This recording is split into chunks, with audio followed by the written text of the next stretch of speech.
ضد، غصہ اور تیز بخار جس کو ہو، یعنی جو بار بار ایک ہی بات پر اڑا ہوا ہو، ریڈینس فرام اوبسٹینیسی اینڈ ریج، غصہ بہت زیادہ آتا ہو، ہائی بلڈ پریشر بہت زیادہ ہو، ہائپر ٹینشن کا پیشنٹ ہو، وہ یہ آیت پڑھے۔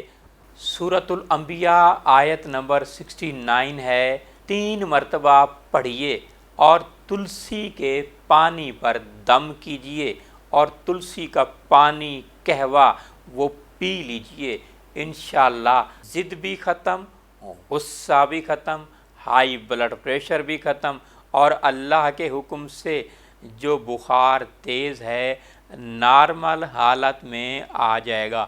لیکن بخار والا مریض اور بلڈ پریشر والا مریض کچھ دن اس کو کنٹینیو کرے۔ Reciting this verse daily with regularity remove stubbornness and anger.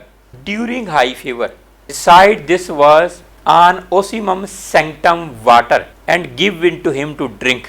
Inshallah, then the fever will subside. Inshallah. سورۃ الانبیاء آیت نمبر 69، بسم اللہ الرحمن الرحیم، یا نار کونی بردم و سلامن علی ابراہیم، یا نار کونی بردم و سلامن علی ابراہیم، یا نار کونی بردم و سلامن علی ابراہیم۔ 3 مرتبہ پڑھ کر تلسی کے پانی پر دم کریں اور پی لیں۔